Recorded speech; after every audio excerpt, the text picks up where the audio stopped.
Bom dia, irmãos. Bom dia. Tudo bem? Com grande alegria que estamos mais uma vez aqui, reunidos na casa do Senhor, para cantar louvores, para adorar e glorificar o nosso Deus. Eu gostaria de pedir que nesse momento algum irmão orasse para o início do nosso culto, por favor. Senhor, nosso Deus, nosso Pai, nós te louvamos, te agradecemos, Pai, por esta manhã. Obrigado, Senhor, pelas misericórdias do Senhor, que nos renovou e nos trouxe de alimentação, Pai. E agora, meu Pai, em nome de Jesus, nós queremos te honrar, Pai, a vida do nosso pregador nesta manhã. Que o Senhor esteja com ele, Pai, esteja também na transmissão dele, no início da palavra, mas esteja igual, Pai. E pedimos que o Senhor de Deus nos prepare o nosso coração, a receber a tua palavra. Deus, a absorver, Deus, a guardar, viver o nosso dia a dia, Pai. Abençoe o teu povo, Pai. Abençoe o teu pai, para a gente proclamar a pressão do nome. Em nome de Jesus, nós pedimos ao Senhor, pelo nosso pastor, pela nossa missão de até hoje, Senhor, nós temos com eles, guardando a viagem, e abençoando-os, para que eles cheguem bem, e em todo o tempo, Senhor, esteja assistindo eles ali, Pai. Em nome de Jesus, nós pedimos também para aquela time, Deus, que está em coma, dela, Pai, o Senhor abençoe a vida dela, de acordo com a oração de defeito, Pai, o Senhor restaure ela para que ela fique bem, e abençoe os seus pais, Deus, conforte o coração deles, e dá a eles, meu Pai, a tua graça, para que eles também creiam no Senhor Jesus, como salvador das suas vidas, Pai. Abençoe, meu Pai, nosso culto, tudo que você feito aqui, meu Pai, seja o Senhor que seja para a glória e honra do nosso Santo Senhor. Em nome de Jesus, nós oramos e agradecemos. Amém. Amém. Irmãos, vamos começar então cantando o hino 361. 361.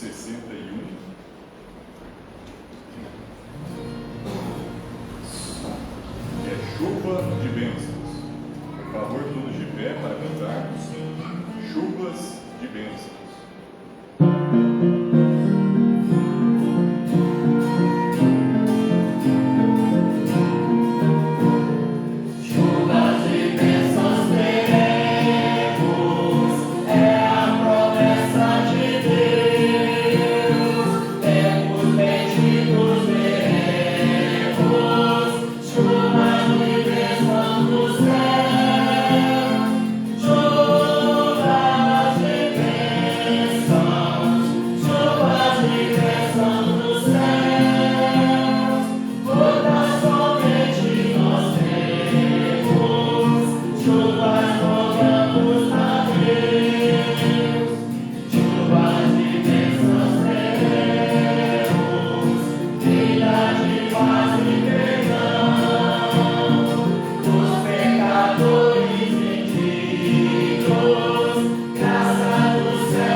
Aparentemente fez uma operação, uma cirurgia na cabeça e acabou gerando essa complicação.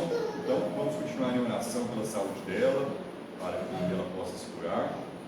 E também, irmãos, vamos nos lembrar da reunião das mulheres que vai acontecer no dia 11, para que fazer o esforço para estarmos presentes.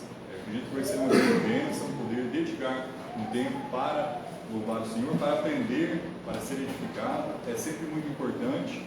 E esses eventos mais diferentes, focados para jovens, mulheres, é bem legal. A gente aprende coisas diferentes, a gente conhece pessoas novas também, irmãos, irmãs em Cristo. Então, é sempre muito edificante. Ok? Então, vamos agora nesse momento, manejando a palavra, cantar o hino Manejando a Palavra.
Irmãos, neste momento eu gostaria de convidá-los para uma leitura responsiva de Lucas, capítulo 15.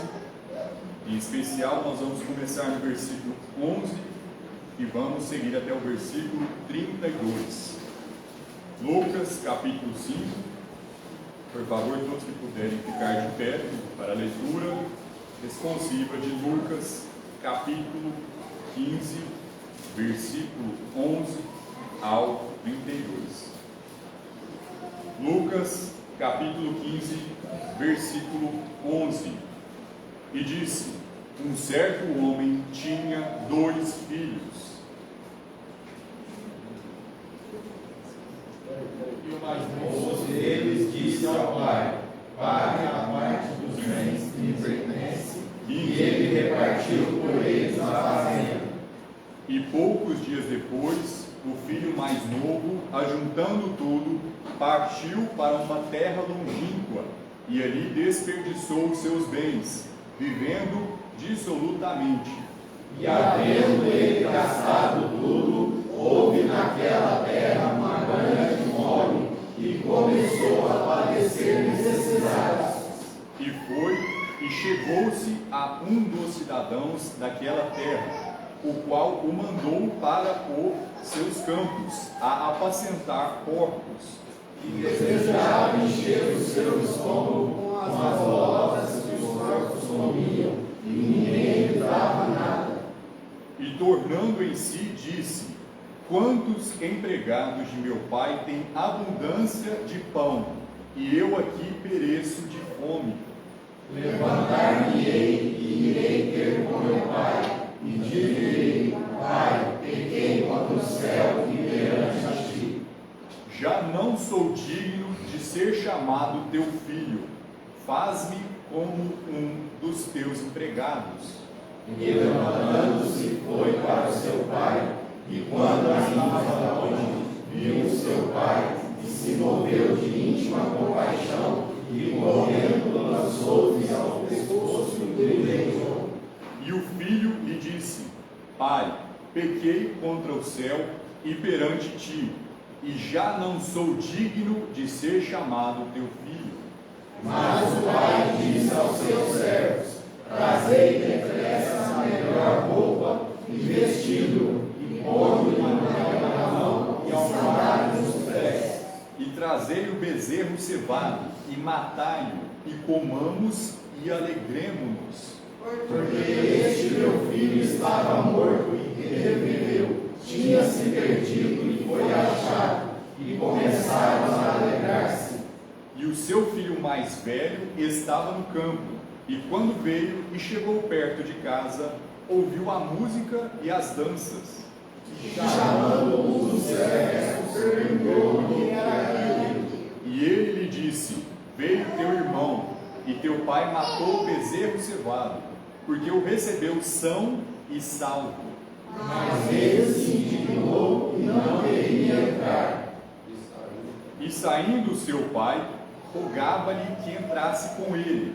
Mas respondendo ele, disse ao pai: eis que te sirvo há tantos anos, sem nunca transgredir o teu mandamento, e nunca me deste um cabrito para alegrar-me com os meus amigos.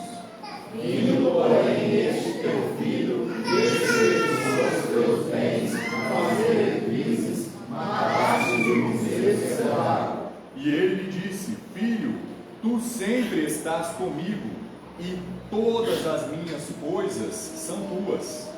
Mas devemos alegrar-nos e folgar-nos, porque este teu irmão estava morto e reviveu, e tinha se perdido e achou-se. Amém, irmãos. Vamos neste momento então cantar o último hino antes da mensagem, o hino 90.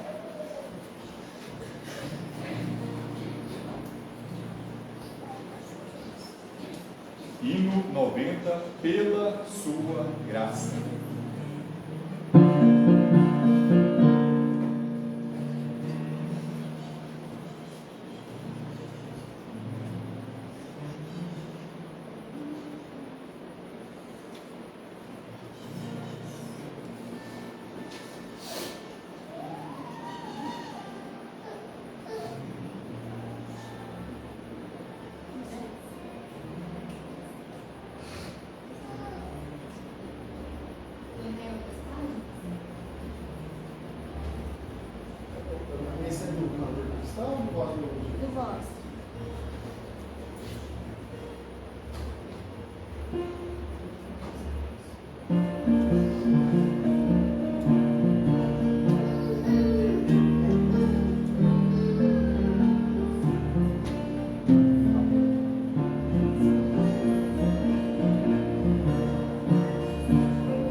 mensagem antes de iniciarmos, por favor.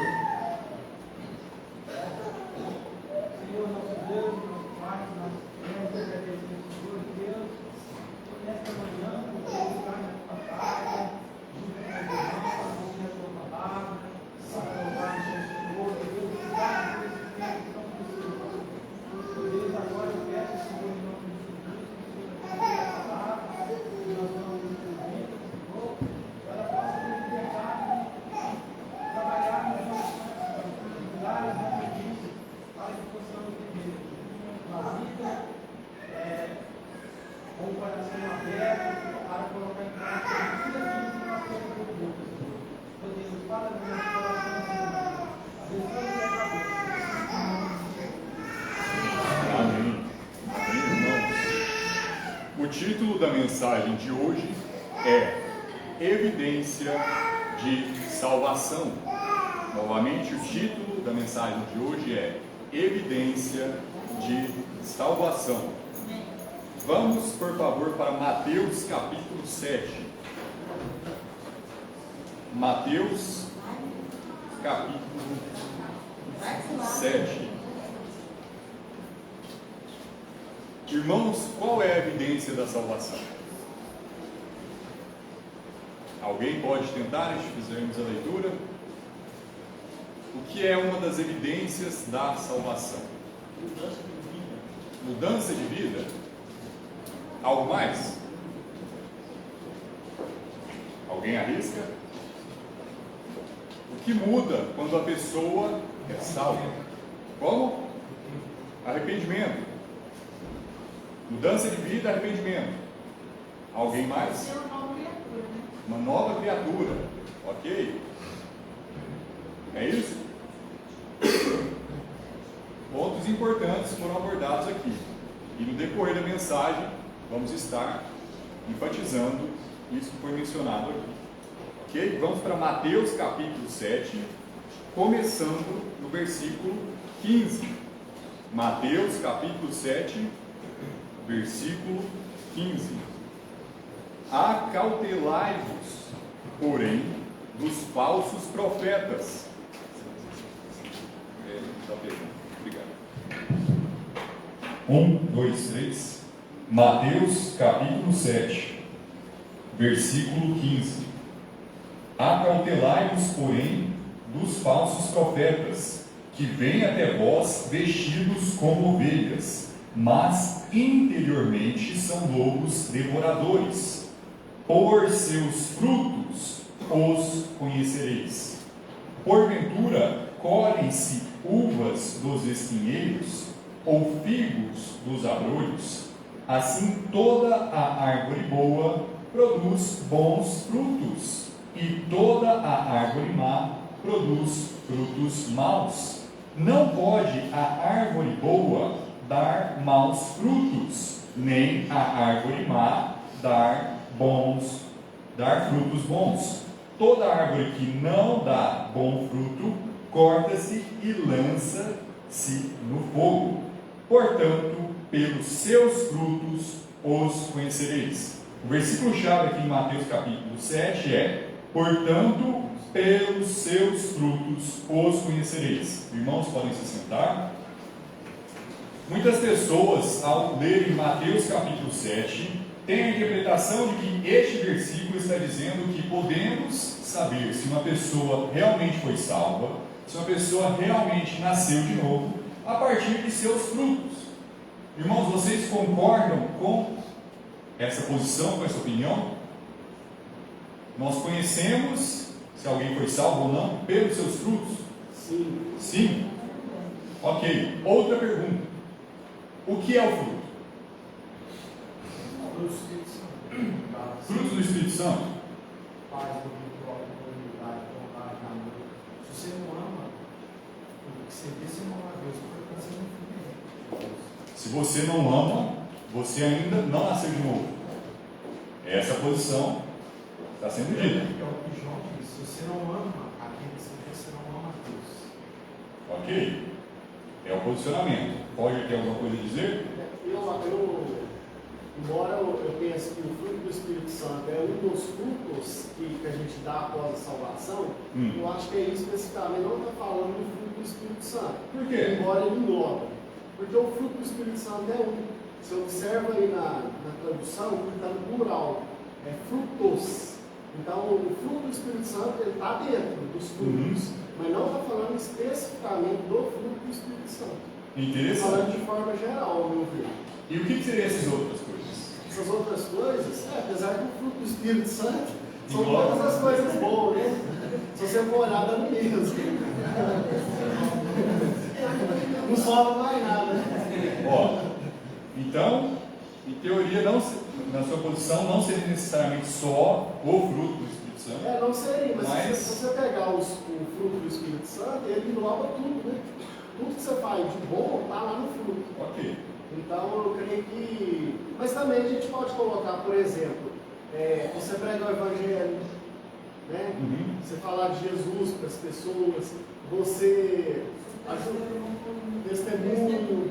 Então, por isso que eu acho que não engloba só ele, mas de fato, lá está certo, ele está lá dentro. Ok. A irmã Fátima queria falar. Claro? Então, eu vejo que o fruto, um dos frutos aqui, pode ser a mudança de vida de um cristão, porque ele vivia assim e hoje ele vive completamente diferente. Então, para mim, no meu entendimento, isso é um fruto que ele está produzindo que antes ele não produziria sem a salvação, entendeu? Ok. Porque o homem sem Deus ele é morto, né? Ele não Sim. tem força nenhuma de produzir nenhum fruto bom. E a partir do momento que ele conhece a Cristo, ele tem uma vivência com Deus, a vida dele tem que ser mudada. Ou então ele não conhece a Deus, né? Porque quando ele Mas, tem ó, Jesus, pode- ele tem que ter mudança de vida. Se ele não tiver, então a fé dele não está sendo real conforme a Bíblia diz. Se uma pessoa não tem mudança de vida, ela não foi salva. Exatamente. Todos concordam? Alguém discorda? Todo mundo que foi salvo de verdade tem que ter mudança de vida? Você discorda? Então, na cruz não teve mudança de vida. Ele estava Não na teve cruz, tempo, né? né? Você estava lá. Porque quando Jesus diz Ó. que aquele que está em Cristo é nova criatura, as coisas vão passar, tudo se fez novo. Tudo se fez novo. Exatamente. Tudo. No momento eu não vou falar de exato o tema aqui. Eu quero fazer um exercício primeiro com os irmãos. Nós vamos, nesse momento, fazer um estudo de caso. Eu tenho aqui 6 personagens bíblicos. Todos esses personagens bíblicos se dizem crentes em Deus. Se dizem filhos de Deus. Todos, esses 6. Porém, dentro dessa lista, nós temos exemplos de pessoas que nasceram de novo e pessoas que não nasceram de novo. Então, o que a gente vai fazer? Eu vou pedir para algum irmão falar um número, a gente vai olhar esse suspeito, a gente vai ler algumas informações da vida dele, e eu quero que a gente faça uma votação, se realmente nasceu de novo ou não. Ok? Pequeno exercício. Algum irmão fala o número de 1 a 6. 2. O segundo suspeito, ele foi enviado para pregar e fazer grandes milagres. Ele cuidava dos assuntos financeiros. Ele era considerado uma pessoa de confiança pelo seu grupo. Judas. Calma lá. Calma lá. Falava em ajudar os mais necessitados. Abandonou seus amigos no tempo de dificuldade. Esse suspeito, em segredo, esse suspeito nasceu de novo ou não? Não. Por quê? Ele foi enviado para pregar e fazer milagres. Mas ele não foi regenerado, porque Jesus conhecia o coração dele, né? E ele roubava de Deus. Ah, então, mas ó, aqui eu mencionei. Ele roubava. Mas ele não foi bom novo criador, ele estava no meio dos se tornaram meio uma nova criatura, mas ele meio não foi. Por que ele roubava? Porque as obras dele não aconteciam, né? Ele tanta coisa Porque ele produzia frutos, só que ele produzia bons frutos. Porque você pode produzir uma árvore não produz bons frutos, a árvore boa produz bons frutos. Sim. A árvore ruim produz o quê? Maus frutos. Ele produzia frutos, só que era fruto ruim. Ok. E o que o versículo fala? Pode uma árvore boa produzir maus frutos? Não. Se o mau fruto é o pecado, então o cristão não pode pecar. O cristão não peca. Porque uma árvore boa não produz fruto ruim. Tá certo? O cristão não peca. Eu nasci de novo, eu nunca pequei. De novo, desde que eu nasci de novo. Eu não produzo fruto ruim. Tá certo essa interpretação? Não. E uma pessoa que não é salva, nunca faz nada de certo. Todo mundo que está lá no Alcoólicos Anônimos, nas reuniões, são todos cristãos. Todos nasceram de novo e por isso eles estão buscando um Deus de vida. Tá certo isso? Todo mundo que faz qualquer coisa boa é um cristão. Está certo isso? Mas está produzindo um bom fruto. E aí? Isso aí fica fácil de entender porque em outros evangelhos Jesus fala, produzir, portanto, fruto digno de arrependimento. Quando você vai em 1 Coríntios 7, Coríntios 7 diz o seguinte, que a tristeza, segundo Deus, ela opera arrependimento e salvação. E a tristeza, segundo o mundo, ela opera morte. O que é a tristeza segundo o mundo? Remorso. O que Judas teve foi remorso. Ele nunca arrependeu. Ele nunca de fato entendeu o que é o evangelho. Porque o evangelho não é que você tem que produzir fruto bom. Você nasce de novo, você é regenerado para as práticas das boas obras. Não é que você tem que sempre produzir fruto. Porque Filipenses diz que tanto o realizar e o efetuar do processo de santificação, ele vem de Deus. Igual a graça, a salvação vem de Deus. Então, o ato de salvação de Deus, santificação ainda continua sendo Deus. Só que o que define uma pessoa de outra é, pega Davi e Saul. Davi arrependeu do pecado, quando foi notificado por Natã. E quando Saul foi notificado por Samuel, ele falou, fica comigo e me honra perante esse povo. E Davi chegou para Natã e disse, eu pequei. E aí ele escreve o Salmo 51, somente contra ti, Senhor, eu pequei e fiz mal aos teus olhos. E o seu julgamento é justo e reto contra mim. Saul nasceu de novo ou não? Saul nasceu porque a salvação não é por obra, é por graça. Ele foi ungido por Deus, por isso que Davi não encostou a mão nele. Amém. E Davi falou assim, longe de mim levantar a mão contra o ungido de Deus. E quando trouxeram a resposta para Davi, que ele tinha sido morto, Davi matou o emissário. Porque o emissário achou que Davi era filho de Belial. E Davi estendeu e depois levantou uma beleza para Mefibosete, que é uma representação da graça de Deus. Que nós somos mancos, aleijados, pecadores, e sentamos na mesa de Deus e temos comunhão com Deus. Amém. Então a salvação, a santificação é um ato. Mas uma pessoa que nunca produziu em nenhum momento nenhum fruto de arrependimento, ela não é salva. Entendeu? Em nenhum momento. Pelo menos um momento na vida dela, por exemplo, Demas amou o presente certo, mas Demas teve uma vida com Deus, ele tropeçou no meio do caminho. Por isso que Jesus, quando lavou o pé de Pedro, falou: Pedro, eu não tenho que lavar o seu corpo inteiro, porque a minha graça já te banhou. O que você precisa é ser lavado os pés, para a sua comunhão existir comigo. Ok, mas nós vemos as pessoas 24 horas por dia. Eu vejo tudo que o irmão Roger está passando. Deus vê, mas nós não vemos. Ok. Então estamos fazendo um pouco de progresso aqui. Para fugir um pouco da brincadeirinha que eu preparei, alguém fala mais um outro número e vamos ver se vocês não adivinham de cara quem que é a pessoa. Era realmente Judas. 4. Suspeito número 4.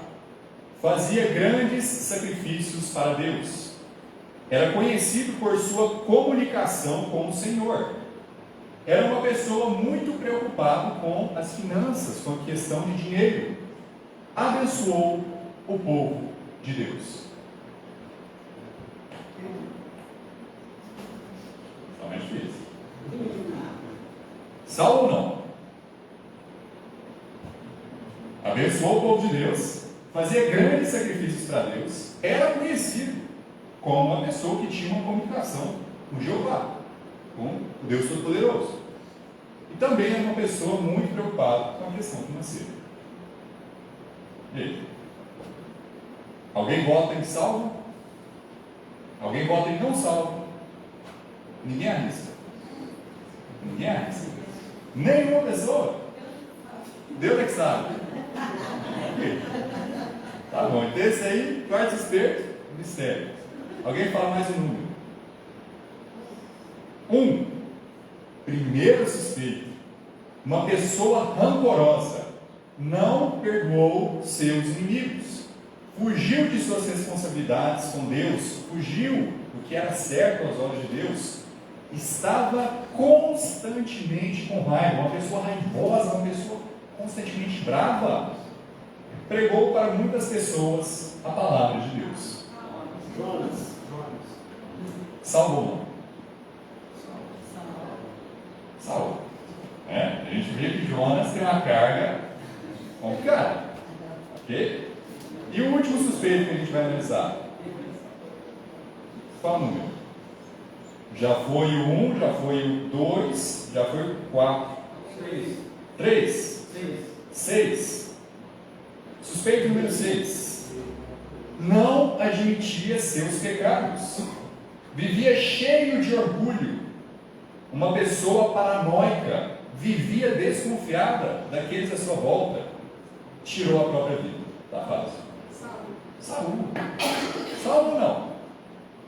Saul. Só por curiosidade, o quarto suspeito é Balaão. Ok? Fazia grandes sacrifícios, era conhecido exteriormente como ser uma pessoa que tinha comunicação com Deus. Era uma pessoa muito preocupada com dinheiro, por conta até disso ele era um adivinho, ele se vendia, é um falso profeta. Mas se você ler a história de Balaão no Antigo Testamento, até para ficar confuso, será que ele é um profeta de Deus ou não? Ok? Mas ele é um grande falso profeta. O Novo Testamento claramente fala isso. Mas você olha a vida dele, e ele não parece essa pessoa terrível assim, aos olhos externos. Então, irmãos, o que a gente tem que entender? Mateus capítulo 7 está falando que uma árvore boa não produz frutos ruins. E uma árvore ruim não produz frutos bons. Logo, o fruto não pode ser boas obras. Não tem como ser. Porque senão você cria uma interpretação super contraditória com o restante da Bíblia. Super contraditória. O que está falando? Você vai colher uva de um espinheiro? Você vai colher uma maçã de uma árvore de café? Você vai chegar numa plantação de melancia e vai colher um rabanete? Não tem nada a ver, são espécies diferentes. E cada espécie produz de acordo com o seu fruto. Como assim? Vamos para Gênesis, capítulo 1. Gênesis, capítulo 1. O que é realmente o fruto? Gênesis, capítulo 1.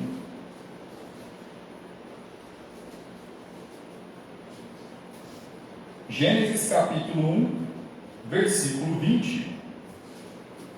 A Bíblia diz: E disse Deus: produzam as águas abundantemente répteis de alma vivente, e voem as aves sobre a face da expansão dos céus. E Deus criou as grandes baleias, e todo réptil de alma vivente que as águas abundantemente produziram conforme as suas espécies, e toda ave de asas conforme a sua espécie. E viu Deus que era bom. E Deus os abençoou, dizendo: o quê? Frutificai e multiplicai-vos, e enchei as águas dos mares, e as aves se multipliquem na terra. Qual é o fruto que um réptil, que uma ave, que um animal produz? Você junta dois cachorros, um macho e uma fêmea, o que eles vão produzir? O cachorro vai produzir elefante? Vai sair daí macaco? Vai sair um sapo? Vai sair um cachorro. Porque o fruto do cachorro é outro cachorro. E se for um ser humano? Qual é o fruto do ser humano? Fisicamente? Humanos, bebê, produz outras espécies, ao ponto que no versículo 27 a Bíblia diz, no mesmo capítulo: e criou Deus o homem à sua imagem, a imagem de Deus o criou, homem e mulher os criou, e Deus os abençoou, e Deus lhes disse: frutificai e multiplicai-vos, e enchei a terra. Frutificai e multiplicai-vos. Então, o fruto de um cachorro é um cachorro, o fruto de um humano é um humano. Qual é o fruto de um cristão? Outro cristão. Outro cristão. Então, fruto bom é outro cristão. A justiça de Deus é revelada de fé em fé. Como que alguém nasce de novo? A fé vem pelo ouvir. Primeiro, a pessoa precisa ouvir a palavra de Deus. É necessário que a semente incorruptível esteja presente.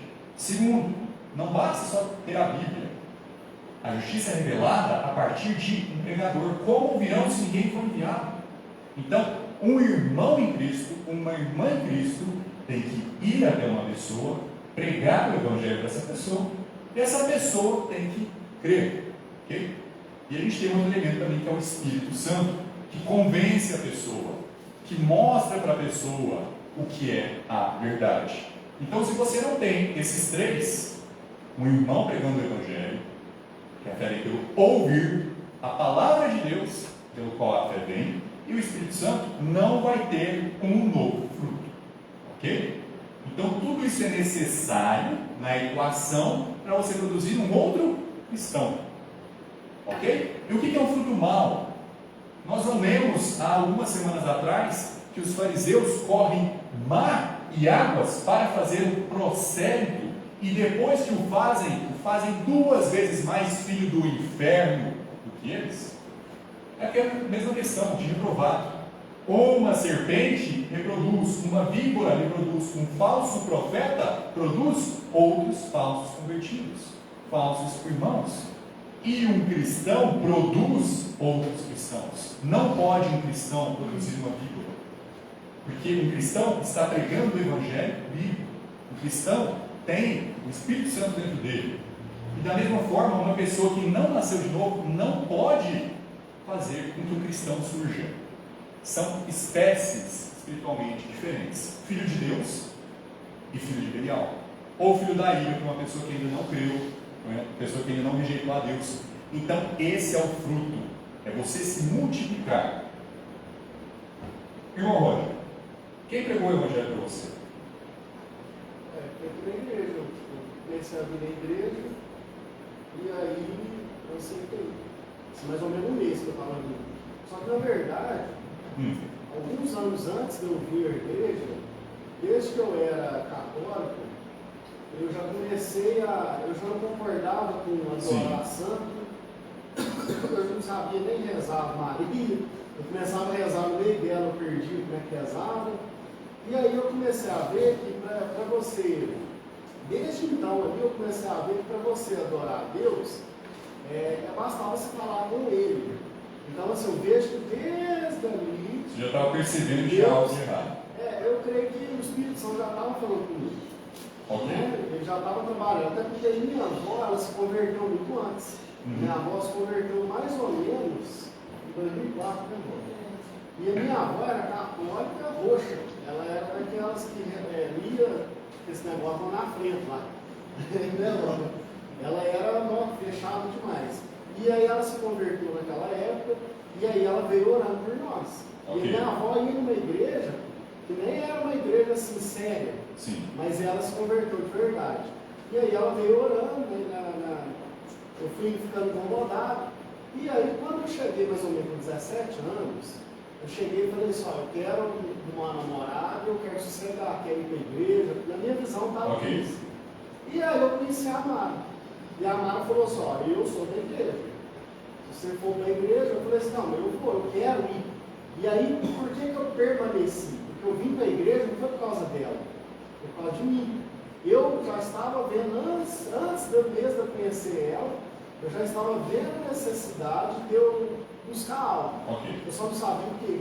E aí o pastor pregou aqui umas 4, 5 vezes e eu Pastor Kleber. Pastor Kleber. Ok. Eu sentei aqui nesses bancos.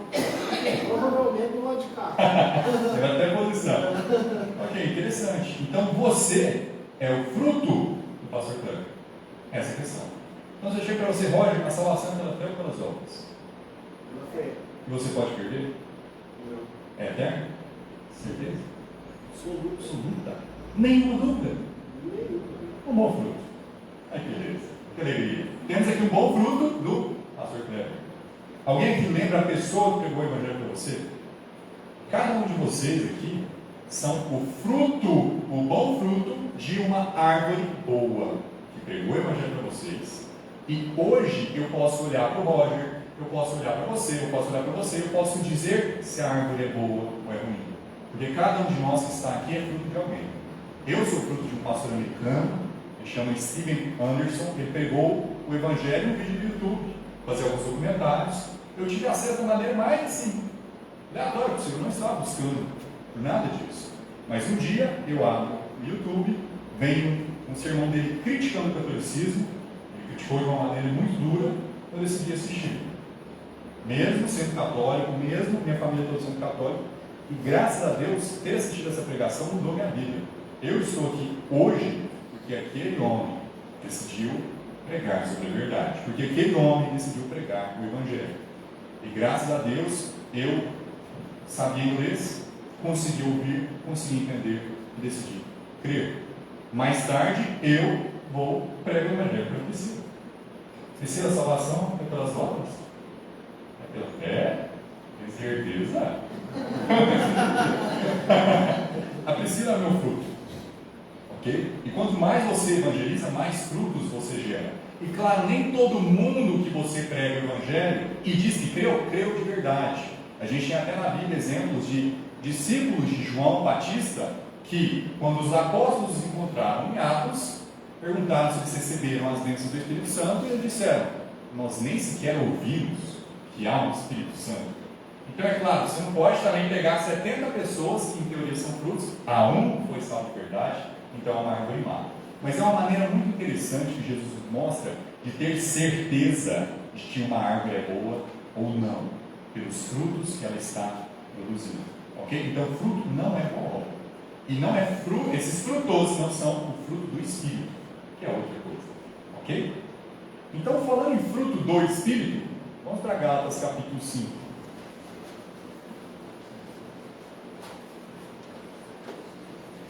Gálatas capítulo 5.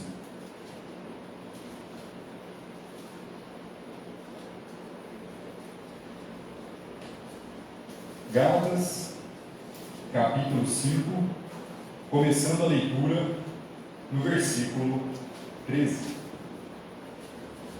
A Bíblia diz em Gálatas capítulo 5, no versículo 13: porque vós, irmãos, fostes chamados à liberdade, não useis então da liberdade para dar ocasião à carne, mas servi-vos uns aos outros pelo amor. Porque toda a lei se cumpre numa só palavra, nesta: amarás ao teu próximo como a ti mesmo. Se vós, porém, vos mordeis e devorais uns aos outros, vede, não vos consumais também uns aos outros. Digo, porém, andai em espírito, e não cumprireis a concupiscência, o desejo da carne, porque a carne cobiça contra o espírito, e o espírito contra a carne, e estes opõem-se um ao outro, para que não façais as coisas que quereis. Irmãos, quando nós nascemos de novo, vamos dar uma pausa aqui em Gálatas, é fisicamente ou espiritualmente? Espiritualmente. Alguém que aumentou de tamanho quando foi salvo? Mudou a cor do cabelo, mudou a cor de pele, houve alguma mudança física? Quem era magrelo ganhou dente, quem não ouvia direito começou a ouvir. O corpo mudou quando nós fomos salvos. No momento que nós fomos salvos? Não. Tá? O corpo não muda, mas o interior muda. Você é feito uma nova criatura. Você nasce de novo. Você se torna um filho de Deus interiormente. Então a carne, os vícios antigos, os pecados antigos, as dificuldades antigas continuam as mesmas na carne. A carne não ressuscitou, o corpo não passou por uma transformação, mas o espírito passou. Então todo cristão que nasce de novo, agora ele tem duas naturezas: o novo homem e o velho homem. Então o que é uma nova criatura? O novo homem. Ao ponto que a Bíblia diz que todas as coisas são novas. Se isso estivesse referindo totalmente ao cristão, novo e velho homem, não seria possível um cristão pecar. De novo, porque tudo é feito novo, não foram algumas coisas. Então, se as obras fossem evidência de salvação nesse sentido, não era para a pessoa deixar de pecar o pecado antigo, era para a pessoa nunca mais pecar.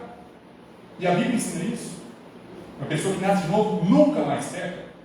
Não, é um absurdo dizer isso. Se dissermos que não temos pecado, enganamos a nós mesmos. A nós mesmos. E a verdade não está em nós.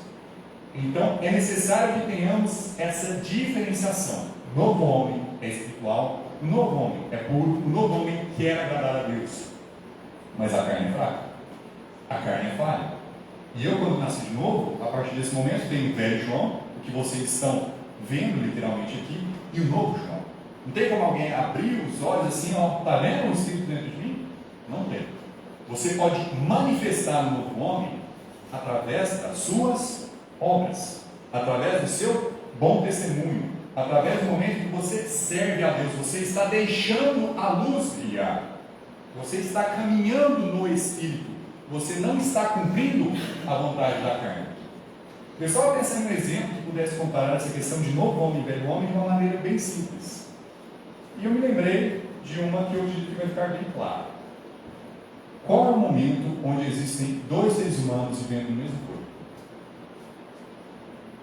Quando isso acontece? Como? Tá, mas dois seres humanos no mesmo corpo, literalmente. Gente, todo mundo aqui não nasceu lá, fisicamente. Onde que a gente estava? Barriga da mãe. Então, quando a mulher fica grávida, tem um neném dentro dela, interiormente dentro dela. Ok? A partir de que momento que a barriga fica visível? Depois da gravidez? Depende da pessoa. Então vamos supor uma gravidez normal. A mulher engravidou, passou um tempo, deu a barriga, chega um momento, deu a luz. O bebê veio ao mundo. Não é que ele começou a existir naquele dia. Nosso aniversário é quando a gente sai da barriga da mãe. Mas a gente existia já há muito tempo. Muito tempo. A partir do momento que juntou a semente do pai com a semente da mãe, forma uma nova criatura, fisicamente, por assim dizer. Ok? Agora, toda mulher tem barriga? Toda vez que dá gravidez, cresce barriga? Não. Tem gravidez silenciosa. Existe uma coisa que a mulher está grávida há muitos meses, às vezes até está prestes a dar luz e a barriga não muda muito. Ok? É uma coisa extremamente rara, mas existe. Tem um caso de uma mulher que passou mal, foi no hospital. Chegou no hospital, estava grávida, não sabia. Isso acontece. E ela era um pouquinho mais cheinha, então era imperceptível a barriga dela. E ela nunca percebeu. Aí algumas pessoas falam assim, mas a criança mexe e tal. Mas aconteceu. Fato verídico, pode jogar na internet. Você vai encontrar. É verdade, igual você falou, é raríssimo, né? É raro demais, mas acontece. Que tem umas situações assim. Então tem histórias assim, acontece, gente. É bem doido de pensar, um bebê crescendo 9 meses. E a mãe não vê. Mas acontece. Ok?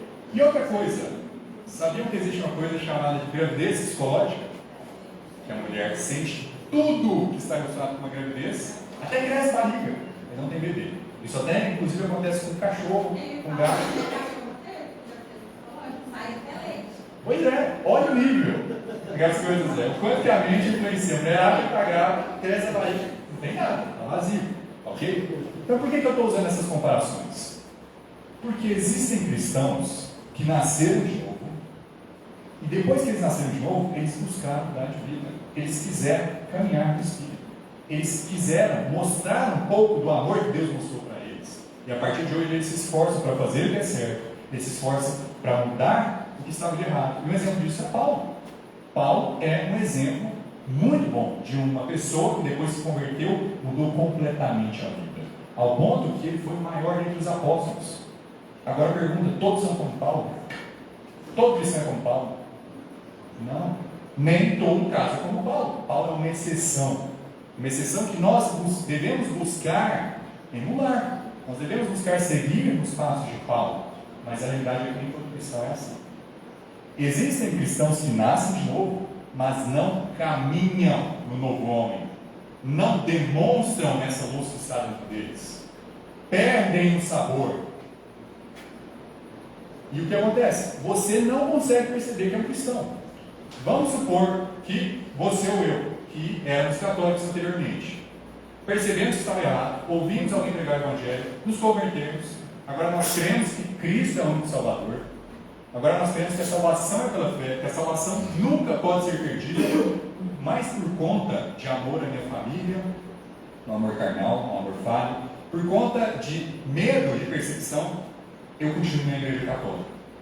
E aí qualquer um dos outros irmãos, vê lá eu, o Roger, na igreja católica, em pé, sentado, lendo as coisas, vocês vão olhar para a gente e vão falar, aquela pessoa tem cara diferente. Aquela pessoa tem cara de nascer de novo. Vocês vão adivinhar. Vocês vão ver o espírito dentro da gente. Estou sentindo. Não. Não vão. Mas quer dizer que a pessoa não nasceu de novo de verdade?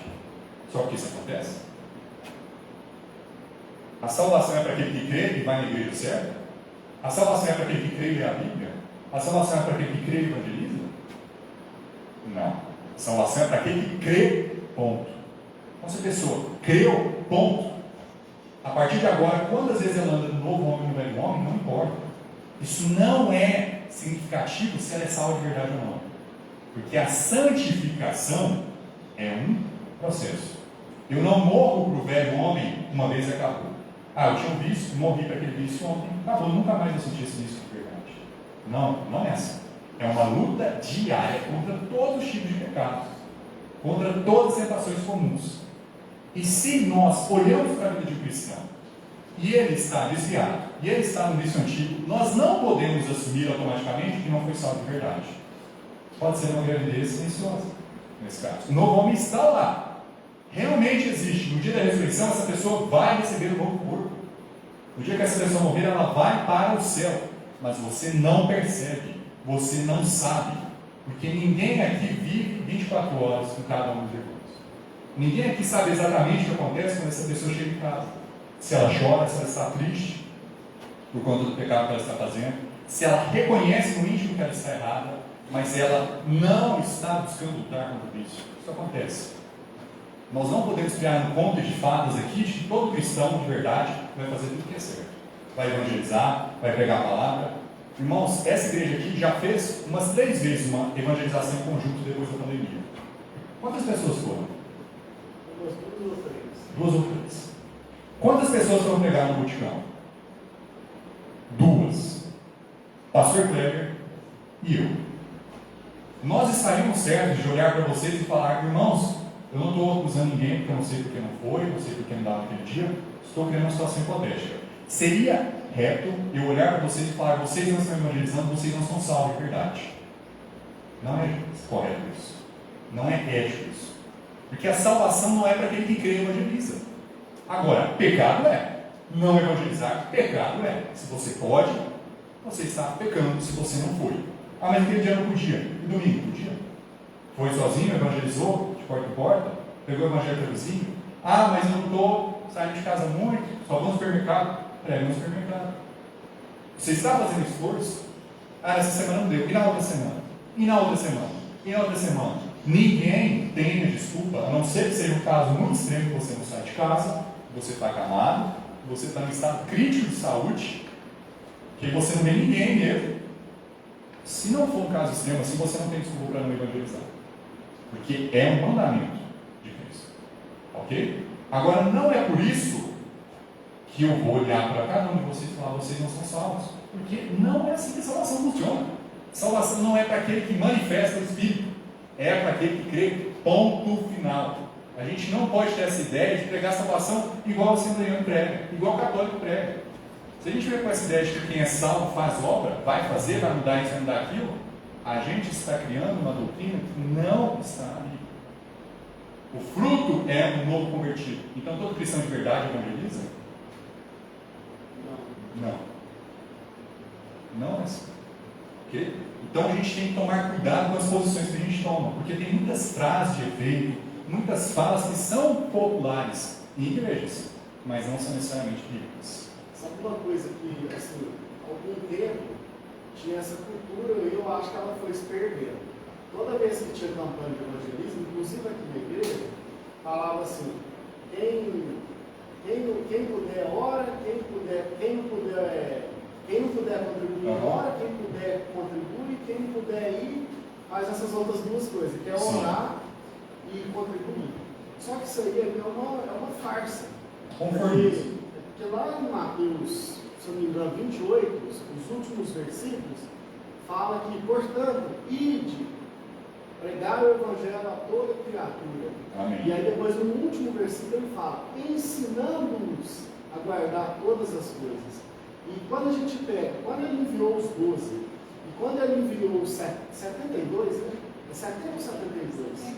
70. Quando ele enviou os 70 discípulos, ele separou eles de 2 a 2 e falou para eles entrar na casa, ficar naquela casa, evangelizando e ensinando a palavra de Deus para criar um vínculo, né? Para criar um discipulado de fato.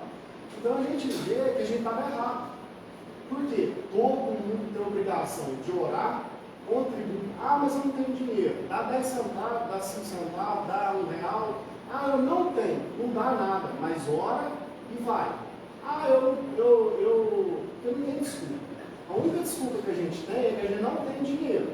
Mas orar e evangelizar não paga, não. Não. Então, é esse negócio que uns oram, outros contribuem e outros vai, isso é uma farsa. Não dá certo isso, Certo é né? todo mundo orar, todo mundo contribuir e todo mundo ir. Amém. Agora, igual você falou, a gente também criou uma percepção nas igrejas que o ir é ir lá na Índia, é ir lá, É não sei algo aonde, longe, distante. E aí o que acontece? Aqui, ó, nós podemos ir aqui do lado de cá, do lado ali. Qual uma coisa que eu estava percebendo que a gente tem que corrigir? A gente tem que orar pelos vizinhos, tanto nós quanto da igreja. Orar mais, orar constantemente. Porque é o Espírito Santo que move. Às vezes a gente fica achando que vai ser um bom dia, boa tarde, tudo bem, que vai fazer a pessoa vir à igreja, se converter, mas não é. É o Espírito Santo. Claro que a boa mordomia, você tratar bem os vizinhos, ajuda. Mas a gente tem que orar. Eu acho que a gente também ora pouco.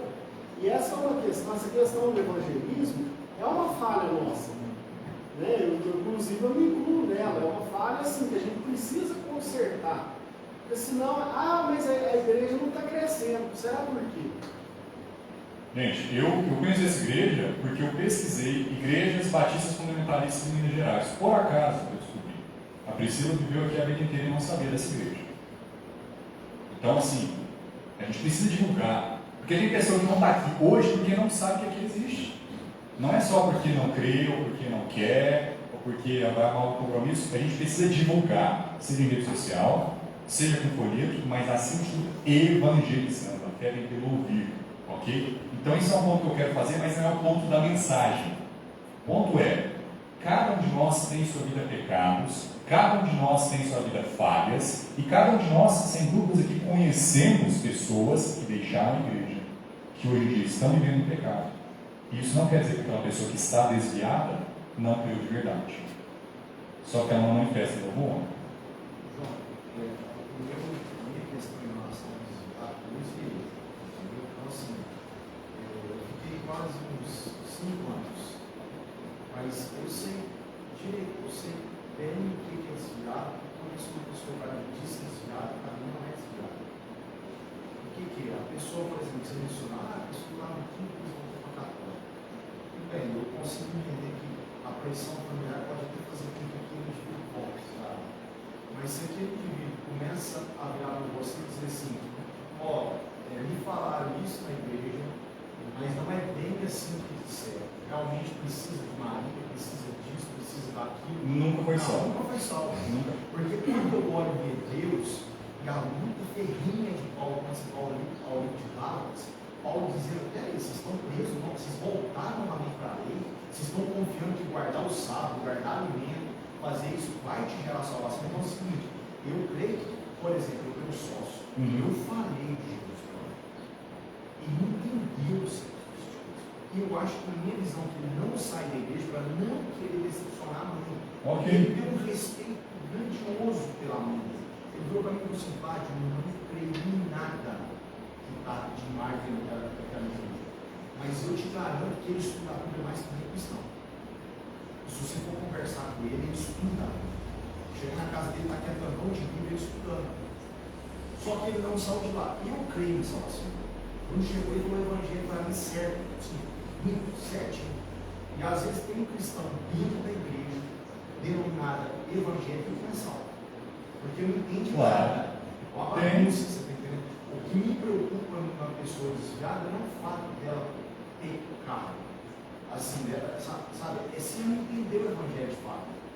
Porque, igual você está falando aí, você não sabe se a pessoa está chorando ou não. A pessoa às vezes pode beber e chegar em casa, por exemplo, eu bebi a noite inteira. Eu chegava em casa de madrugada, eu estava arrebentado, eu chorava, eu não consigo. Eu vinha na escola dominical, chegava em casa, na casa do meu antigo cunhado, eu falava, não, hoje eu não vou beber. Eu chegava lá, aí já abri cerveja, colocava no copo, e eu estava bêbado no final da tarde. Mas eu não tinha força. Eu cheguei um ponto para Deus e falei, Deus, eu não tenho mais força, eu não consigo usar graça para sair disso aqui. E Deus me deu, mas eu tive as consequências dos meus pecados. O que eu digo para os cristãos, quando eu falo, as pessoas acham, cuidado, tudo tem consequência. Hoje eu estou colhendo tudo. E outra coisa, você falou de, uma espécie gera outra espécie. Cuidado, Deus não tem neto.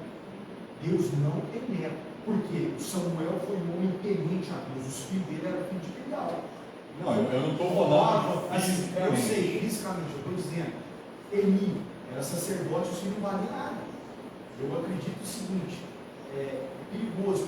Por quê? Porque não é por obra, a salvação é fé, entendeu? Eu sei o que está desviado. Então, assim, quando eu olho uma pessoa, a primeira coisa que eu pergunto para a pessoa, assim, o que te faz merecedor? Se você morrer hoje, você entrar no céu. Mas você não entendeu o sangue de Cristo. Mas, por outro lado, eu te digo, se você está desviado, e também não tem nenhuma incidência de nenhuma disciplina, sabe? E eu tinha chimatado, eu levava de toda. Parecia que não estava aparecendo, mas quando ela veio veio com consequência, uma enxurrada de problemas do lado. Agora eu vejo certas pessoas falar, eu fui crente. Olha, a primeira coisa, o cara fala, fui crente, nunca foi. E aí eu olho para a vida do indivíduo e falo, cara, fui crente primeiro, eu falo, fui crente, então você nunca foi. Eu não vejo nada na vida, o cara está vivendo a vida absoluta, pecado, esquerdado. Nada acontece com o cara. Aí eu vou lá em Hebreus e digo, Deus não disciplina aqui no mundo. Amém. Porque é dia do diabo, cara. Vós sois filho do diabo. Então, eu vejo esse negócio de. Eu conheço uma pessoa que entrou muito no cristianismo, até tinha um rapaz aqui da igreja, virou para mim e falou assim: ó, eu vou só te falar uma coisa, você sabe, a Bíblia está toda errada. Aqui fala de Jesus, tudo errado. Eu falei, mas qual o fundamento que você está se apoiando? Não, hoje eu me converti, eu sou um muçulmano. Nunca nasceu de novo. Você nunca nasceu de novo. Então eu vou dar uma cortadinha, irmão, mas são pontos que eu pretendia trazer aqui, ok? Não é sinal de salvação obrigatório mudança de vida. Eu discordo totalmente dessa posição. Totalmente. Porque a gente não vê no interior do coração. A gente não sabe se aquela pessoa está desviada, ela está se sentindo muito mal, porque a Bíblia fala que nós podemos entristecer o Espírito Santo. Então a pessoa que nasceu de novo de verdade, ela não vai ter o mesmo sentimento de tristeza quando ela peca igual era antes. Porque uma pessoa que é descrente, ela pode até se sentir mal, mas não vai ser tão mal como alguém que agora está entristecendo o Espírito Santo. É diferente. É difícil explicar exatamente, vai ser um grau 10 antes era outro. Não. Mas é evidente que se a pessoa ela peca, e ela não sente nada de culpa ou de falha, essa pessoa é um psicopata. Se ela mata a roupa, vai pro diabo sem nada. Isso aí não é nem uma pessoa normal, é um filho de bilhão mesmo, ok? Agora eu estou falando que não é porque a pessoa nasceu de novo que ela vai estar aqui hoje, que ela vai estar aqui semana que vem, que ela vai morrer servindo a Deus. Não é evidência de salvação, bom testemunho. E eu também não estou falando que você vive como você quiser e Deus não vai te castigar. Que é igual o Lado mencionou. A quem Deus ama, Ele corrige. Se você não passa por castigo, você é bastardo, você não é filho. Então disciplina, quando a pessoa peca, é uma evidência de salvação. Isso é, claramente, uma evidência de salvação. E outra coisa, eles saíram de nós porque não eram de nós. João fala isso em seu livro acerca de pessoas que se tornaram em anticristos, que diziam que Jesus não era mais o Messias, que negam o Pai e negam o Filho. Essas pessoas também nunca nasceram de novo. Uma ovelha de Cristo sabe a voz de Cristo e sabe quem é a voz de estranhos. Não vai ser um estranho, mas tem que estar cristãos que vão na igreja católica por conta de família, por conta de casamento. Pensa num cristão que casa com um descrente. Você acha que isso vai acontecer? Você acha que vai ser um gotejar contínuo? Não, vamos lá. Eu só vou no seu se você for no meu. Se tiver criança ainda, então viu uma bagunça. Ok? Mas são todos elementos e evidências que estão associados à salvação. Ok? Castigo. Quem a pessoa realmente crê como Salvador, não, agora vocês nunca vão estar. Nunca nasceu de Deus. E para não fugir muito aqui do que a gente estava falando, vamos agora para 2 Pedro capítulo 1. 2 Pedro capítulo 1.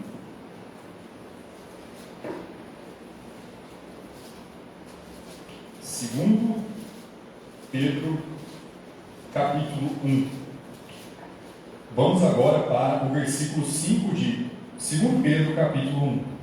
A Bíblia diz: e vós também, pondo nisto mesmo toda a diligência, acrescentai à vossa fé a virtude, e a virtude o conhecimento, e ao conhecimento a temperança, e a temperança a paciência, e a paciência a piedade, e a piedade o amor fraternal, e ao amor fraternal o amor.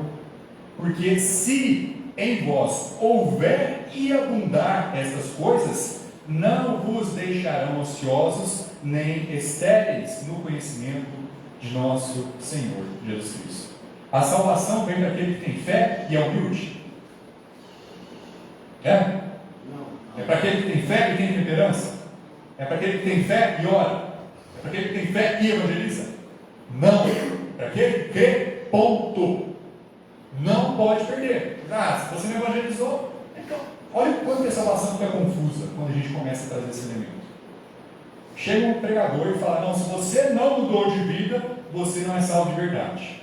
Aí a pessoa ouve aquilo, ela pensa por si mesma: eu sei que Cristo morreu pelos meus pecados, eu sei que a salvação é só pela fé, mas eu estou tendo dificuldade em largar esse vício. Será que eu não converti de verdade então? Não, agora eu me converti. Aí vai, cai no vício de novo. Será que eu me converti de verdade? Aí eu vou lá, ouço as pregações, todo mundo falando que quem é salvo tem que fazer obra, então eu me converti. Aí eu sou salvo pela 20ª vez, pela 5ª vez. Eu vou renovando minha salvação, eu passo o cartão, agora está renovado. Não é assim. Você é salvo uma vez, ponto final. É isso, é simples, é fácil. Agora, por que a gente vai pregar uma coisa que vai ser confusa? Vai fazer as pessoas duvidarem da própria salvação? Um conceito que não é bíblico. Há uma diferença entre ser filho de Deus e caminhar como filho de Deus. Há uma diferença entre ser salvo e caminhar como um salvo deve caminhar. Cremos em Cristo, uma nova criatura foi feita, todas as coisas são novas para a nova criatura. Se eu caminhar como a velha criatura, eu vou pecar, eu vou fazer a mesma besteira que eu estava fazendo antes. Ao ponto que 1 Pedro diz no versículo 9: pois aquele em quem não há estas coisas é cego, nada vendo ao longe, havendo-se esquecido da purificação dos seus antigos pecados. Portanto, irmãos, procurai fazer cada vez mais firmes a vossa vocação e eleição, porque fazendo isto, nunca, jamais tropeçareis. Então nós temos que ter esse desejo de nunca tropeçar na vida cristã. Nós temos que querer nunca ter uma fé morta. Ok? A fé de um cristão de verdade já não está nesse pico que só sobe. A gente só faz coisa melhor agora, a gente não faz, nunca vai. Não, tem altos e baixos. E esses altos e baixos vão depender de nós mesmos, do nosso comprometimento com servir a Deus. Porque Deus quer que a gente lute. Deus quer que cada um de nós caminhe como se já tivesse atingido o alvo, mas nenhum de nós atingiu. Então é uma luta constante, em que em momentos nós vamos estar em escuridão, em momentos nós vamos estar afastados da comunhão de Deus, e em momentos nós vamos estar próximos. E é nosso dever, é dever do cristão buscar estar em comunhão com Deus. Dever não é sinônimo de que vai acontecer. Ao ponto que nós podemos ir para 1 João capítulo 1. Vamos para 1 João capítulo 1. Pode ser dito como um dos livros com umas linguagens mais difíceis, ou que podem parecer de certa maneira confusas. 1 João é um livro mais complexo. Porém, se você entende a diferença do novo para o velho homem, começa a ficar mais simples. Vamos para 1 João capítulo 1, versículo 4. 1 João capítulo 1, versículo 4. Estas coisas vos escrevo, vós escrevemos, para que o vosso gozo se cumpra. E esta é a mensagem que dele ouvimos e vos anunciamos, que Deus é luz e não há nele trevas nenhumas. Se dissermos que temos comunhão com ele e andarmos em trevas, mentimos e não praticamos a verdade. Mas se andarmos na luz, como ele na luz está, temos comunhão uns com os outros, e o sangue de Jesus Cristo, seu Filho, nos purifica de todo o pecado. Alguém já viu pessoa descrente postar em rede social: Deus é meu melhor amigo? Eu já vi isso acontecer. Eu achei engraçado, porque para você ser amigo de Deus, você, além de ter nascido de novo, ser um filho de Deus, você tem que ser obediente a Deus. Vós sois meus amigos se fizerdes todas as coisas que Cristo comanda. A salvação é para aquele que crê e faz todas as coisas que Cristo comanda? Não. Algum de nós faz todas as coisas que Cristo comanda? Não. Não. Então, ser amigo de Deus é diferente de ser filho de Deus. Então, a pessoa descrente não é nem filha, nem amiga. Agora, nem toda pessoa crente é amiga de Deus também. Porque para você ser amigo, para você estar em comunhão, você tem que andar na luz. Deus não vai andar nas trevas. Deus não vai estar em comunhão se você não houver sabedoria, se você não houver virtude, se você não houver temperança. É 2 Pedro capítulo 1 que a gente leu. Vejamos que João está falando aqui que se você é salvo de verdade, você não vai caminhar. Se você crê de verdade, você não vai estar afastado de Deus. Ele não está falando isso. Ao ponto que ele diz no próximo versículo: se dissermos que não temos pecado, enganamos-nos a nós mesmos e não há verdade em nós. Se confessarmos os nossos pecados, ele é fiel e justo para nos perdoar os pecados e nos purificar de toda impureza. Se dissermos que não pecamos, fazemos-lo mentiroso e a sua palavra não está em nós. Vamos agora para o versículo 3 de 1 João capítulo 2. E nisto sabemos que o conhecemos, se guardamos os seus mandamentos. Uma pessoa que é amiga de Deus conhece a Deus. Conhece a Deus. Conhecer a Deus é uma coisa, ser salvo é outra. Ao ponto que os apóstolos fazem uma diferenciação entre ser conhecido de Deus e conhecer a Deus. A Bíblia diz que Deus conhece aqueles que põem sua confiança nele. Deus conhece todo aquele que crê nele. Agora, quem é aquele cristão que de fato conhece a Deus? É aquela pessoa que está em comunhão, é aquela pessoa que lê a Bíblia, é aquela pessoa que ora, que aplica tudo que ela tem aprendido. Essa pessoa conhece a Deus. E tem cristão que não conhece. Por quê? Porque ele está andando no velho homem. E o velho homem conhece a Deus? Existe alguma obra da carne que é boa? O apóstolo Paulo diz: eu sou carnal, bendito sobre o pecado. Ele não está falando do novo homem. Ele está falando da carne, no qual não habita nenhuma coisa boa. Então, se nós caminhamos na carne, nós não estamos conhecendo a Deus. Nós não estamos agindo como filhos de Deus devem agir. Nós não estamos tendo comunhão com Deus. Mas qualquer que guarde a sua palavra, o amor de Deus está nele verdadeiramente aperfeiçoado. Nisso conhecemos que estamos nele. Aquele que diz que está nele, também deve andar como ele andou. Se eu pergunto a você: irmão, você está em comunhão com Deus? Estou. Não evangelizo, não vou na igreja, não leio a Bíblia. Você está mentindo. Você não está em comunhão com Deus. Você até pode ser filho de Deus, mas você não está caminhando com o seu Pai. Você está caminhando na carne. Você está em escuridão. Vamos agora seguir para o capítulo 3. Capítulo 3, indo para o versículo 2. 1 João capítulo 3, versículo 2. Amados, agora somos filhos de Deus, e ainda não é manifestado o que havemos de ser, mas sabemos que quando ele se manifestar, seremos semelhantes a ele, porque assim como é, o veremos. E qualquer que nele tenha esta esperança, purifica-se a si mesmo, como também ele é puro, assim como Cristo é puro. Quando nós cremos em Cristo, nós somos totalmente purificados do nosso pecado no novo homem.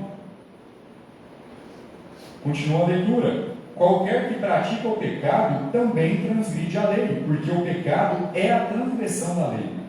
E bem sabeis que ele se manifestou para tirar os nossos pecados, e nele não há pecado. Qualquer que permanece nele não pratica o pecado. Qualquer que permanece em pecado não viu nem conheceu. E aí está o versículo que muitas pessoas vão mencionar. Quem é salvo de verdade não permanece em pecado. Irmãos, isso não é a interpretação correta. Não é a interpretação correta. Por quê? O novo homem não permanece em pecado. O novo homem nem sequer peca. Mas a carne, essa pode permanecer em pecado. Entendeu? E o cristão é feito do quê? Novo e velho homem. Aonde que está só o novo homem? No céu. Você morre aqui, o corpo fica, o espírito sobe. Aí sim, no céu só tem novo homem. No céu não tem pecado. Mas aqui, aí as pessoas vão estar pecando, vão estar transgredindo, caminhando na carne ou no espírito. Ao ponto que a Bíblia fala de revestir, como se fosse uma roupa. Hoje eu estou usando essa camisa, amanhã eu estou usando outra camisa. E tem que ser uma luta constante para fazer o bem. Filhinhos, ninguém vos engane. Quem pratica a justiça é justo, assim como ele é justo. Quem pratica o pecado é do diabo, porque o diabo peca desde o princípio. Para isso o Filho de Deus se manifestou, para desfazer as obras do diabo. Tem pessoas que vão utilizar desse versículo para falar que o cristão que nasceu de novo nunca mais peca. Está vendo o problema de esquecer do novo e velho homem e ser 880? O cristão de verdade nunca peca, se peca não é salvo, se permanece em pecado não é salvo. Não é assim. Temos que entender a dupla natureza do cristão. Novo, aí é fruto do Espírito, paz, mansidão, humildade. E o velho, ira, cólera, malícia. Versículo 9, o último versículo que vamos ler desse capítulo. Qualquer que é nascido de Deus não permanece em pecado, porque a sua semente permanece nele. Viu, João? Quem nasce de Deus não permanece em pecado. Continua no versículo. E não pode pecar. Aquilo que é nascido de Deus não peca. Nunca. Aquilo que é nascido de Deus é perfeito. O que é nascido de Deus? O velho ou o novo homem? Novo homem. Então quando eu peco, é o novo homem que está pecando? É quem? O velho homem. Por isso que, não, pode ser. Por isso que Gálatas, lá no capítulo 5, que a gente leu, no artigo 18, né? Por isso que lá fala que na verdade a carne e o espírito estão numa constante queda de braço. Eles estão ali, ó, a carne tentando vencer o espírito tentando vencer a carne. E até a gente partir dessa vida vai ser assim constantemente. Exatamente. E esse é o ponto que eu mais quero fazer aqui, irmãos.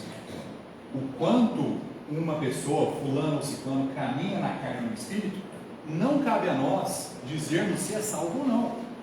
A parábola do filho pródigo que nós lemos, tem pessoas que vão ver o filho pródigo que se desviou, que foi viver longe do pai, aqui era um descrente. Quando ele voltou, aí que ele se converteu. Desde o princípio, os dois são filhos. Desde o início. São dois irmãos. Um se afastou. Voltou, uma bênção que voltou. Mas quantos cristãos que não morrem sofrendo castigo de Deus? Saul morreu, sem ter consertado nada de errado que ele fez. Salomão fez muitas coisas erradas, construiu muitos templos para falsos deuses, altares, e ele desfez tudo o que ele tinha feito. Ele limpou Israel dos ídolos. A gente tem um rei Josias, anos depois de Salomão, limpando a bagunça que Salomão fez. E por conta disso, Salomão não é filho de Deus. Por conta que Jonas se irou, porque ele não é filho de Deus. Então, irmãos, temos que separar as coisas. E o último trecho que vamos ler é João, capítulo 5. Vamos, por favor, para João, capítulo 5, para encerrarmos o estudo. Capítulo 15, perdão. João, capítulo 15. João, capítulo 15, versículo 1. Eu sou a videira verdadeira, e meu Pai é o lavrador. Toda a vara em mim que não dá fruto, atira, e limpa toda aquela que dá fruto, para que dê mais fruto. Novamente, qual que é o fruto? O que é o fruto? Desde o início que a gente está falando?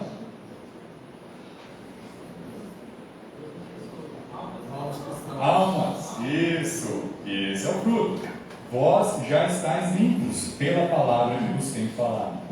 Estais em mim e eu em vós. Como a vara de si mesma não pode dar fruto se não estiver na videira, assim também vós, se não estiverdes em mim. Eu sou a videira, vós as varas. Quem está em mim e eu nele, esse dá muito fruto, porque sem mim nada podeis fazer. Como que eu posso saber se eu estou em Cristo? Se eu estou dando muito fruto. Se eu estou ganhando almas para Cristo. Não é só, se eu estou lendo a Bíblia. Não, se eu estou evangelizando. Se eu estou cumprindo o mandamento de ir por todo mundo, pregar o Evangelho a toda criatura. Isso é um requerimento para ser discípulo de Cristo. É ganhar almas. É evangelizar. Todo cristão é discípulo de Cristo? É? Todo mundo que é salvo prega o Evangelho, faz o que é certo? Não. Ok? E o que acontece se a gente não produzir fruto? Qual que é a conclusão? Versículo 6: se alguém não estiver em mim, será lançado fora, como a vara, e secará, e os colhem, e lançam no fogo, e ardem. Irmãos, se nós não nos esforçarmos para caminhar no novo homem, para fazer o que é certo aos olhos de Deus, Deus vai nos disciplinar. Se nós somos filhos de Deus, Deus vai nos castigar, e isso pode muito bem resultar em nossa morte, em sermos cortados fora. O sal que perde o seu sabor, o que acontece com ele? Que é insípido, e o que acontece? Para que ele serve? Nada. Para ser lançado fora e pisado pelos homens. Então, se nós, depois de termos nascido de novo, pecarmos, nos desviarmos, não produzirmos fruto, pode chegar uma hora que Deus vai cortar fora. Nossa vida física. Aí o novo homem vai para o céu, nós vamos estar em paz, nós vamos estar em tranquilidade. Mas eu acredito que ninguém aqui quer terminar como Sansão terminou. Ninguém aqui quer terminar como Saul terminou. Ou quer morrer de frente dos inimigos, depois de ter perdido tudo, depois de ter pegado o máximo que pôde. Alguém quer ser assim? Não. Então vamos nos esforçar para servir a Deus. Oremos.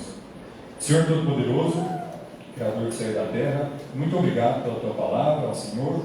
Muito obrigado pelo livro de 1 João. Muito obrigado por ter criado uma nova criatura dentro de nós, por ter permitido que nasçamos de novo gratuitamente. Ó Senhor, nos ajude a produzir fruto, nos ajude a evangelizarmos e, por favor, ó Senhor, nos ajude a entender passagens difíceis e a nunca nos esquecermos que, se não nos cuidarmos, se não nos policiarmos, podemos também cair no pecado. Nos dê forças para fazermos a tua vontade. Em nome de Jesus Cristo oramos. Amém. Amém. Irmãos, ficou claro? Alguma dúvida? Por que o cristão de verdade não vai produzir obras boas obrigatoriamente? Quer perceber? Eu não concordo com essa ideia. Eu fui com dúvida aqui. Claro. Aqui nesse último versículo. Se alguém não tiver em Jesus, se alguém não tiver em mim, será lançado fora como a vara, que secará e escolhe e lança no fogo e arde. Então, se alguém não evangelizar, vai para o inferno. E Não. fogo é. Não. Leão, por exemplo. A Bíblia usa a palavra leão para fazer duas comparações. Uma é para Satanás, a outra é para quem? Leão da tribo de Judá. Jesus. Então toda vez que fala leão é Satanás? Não. Toda vez que fala fogo é inferno? Também não. Tem até um salmo que tem uma linguagem muito similar a essa. Diz que o teu povo é como uma videira que está queimando e porcos a estão comendo. Então o fogo, claro, na maioria das vezes é inferno, mas nem sempre. João, essa passagem que fala assim, do outro ensino. Você vai em 1 Coríntios, onde fala sobre a disciplina daquilo a paz, sim. Depois Paulo faz a missão do tribunal de a obra que cada um vai produzir, né, durante a caminhada na terra. Essa vai ser passada pelo fogo. Todavia, o tal será o quê? Salvo. Ou seja, o fogo que vai dizer Do inferno. do inferno. Você está entendendo? Esse fogo aí é um juízo que Deus vai aplicar, porque vai começar o tribunal de juízo. Sim. Vai haver juízo? Vai. Né? Mas, todavia, apesar desse fogo, desse juízo, o tal será salvo. Por quê? Porque a justiça de Cristo foi imputada. Amém. Então, aquela justiça que nos garante. E o que nos garante? Que Deus nos justificou? O seu Espírito Santo. Ele está em nós. Deus está em nós. Sim.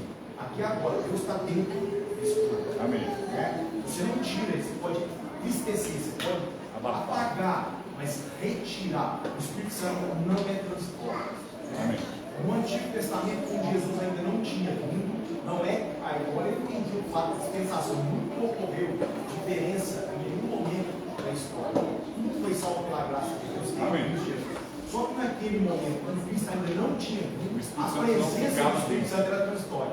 Ele saía do homem. Ele ficava cheio do Espírito Santo no momento. Igual ele fez com Sansão, ele saiu de Sansão, mas não necessariamente esse fogo, ele representa o juízo eterno de Deus no lago do fogo. Não, é o julgamento. Esse fogo, Deus pode disciplinar fisicamente e no tribunal de justiça vai ser envergonhado. Você não vai ter todas as recompensas que você Você poderia não vai ter. ter o galardão para devolver a Cristo, porque tudo que nós fizermos neste corpo é aquilo que o Ulisses falou no acampamento. A santificação, até a santificação é um processo de Deus, é o ato de realizar e efetuar dele. Por isso que nós vamos devolver o galardão para ele, porque você fez na força dele, não na sua própria força. É isso. Você não tem competência nenhuma de falar, não, eu vou viver uma vida piedosa, santa. Se não for o Espírito Santo para te ajudar, você não vive.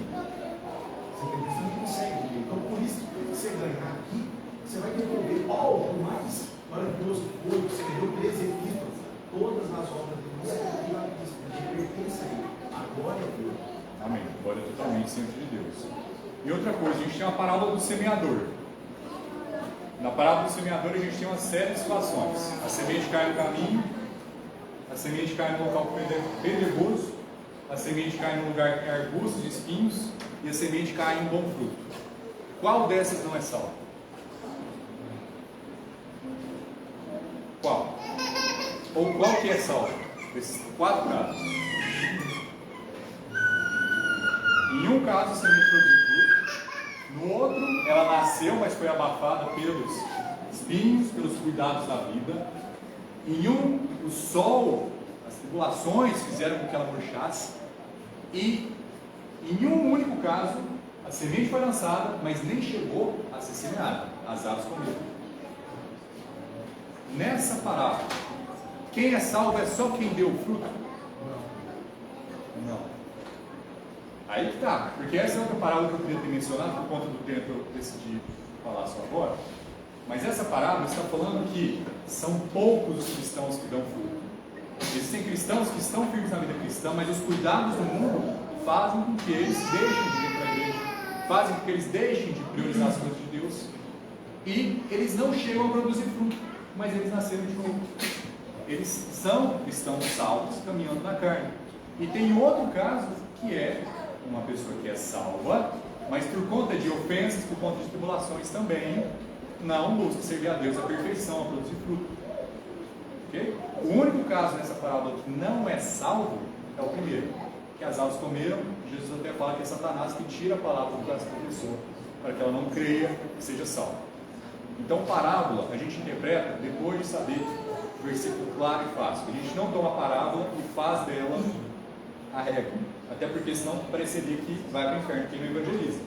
Então, parábola, a gente pega o fácil para interpretar a parábola, e não a parábola para criar doutrinas e ensinamentos. Ok? Então, vamos encerrar. Irmãos, vamos cantar o hino 309.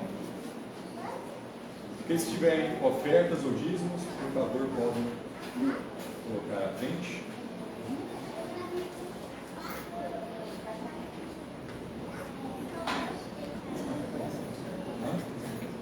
Não?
Mateus capítulo 7, versículo 20. Mateus capítulo 7, versículo 20. Mateus capítulo 7, versículo 20. Portanto, pelos seus frutos os conhecereis. Mateus 7, 20. Amém. Amém. O relatório hoje tivemos 12 crianças, 32 jovens e adultos, total 44 pessoas. Não temos aniversariantes. Ok. Amém. Então, irmãos, espero vê-los. Pode se sentar hoje à noite. É isso. Obrigado pela participação. Que Deus abençoe o dia de cada um de vocês. Amém.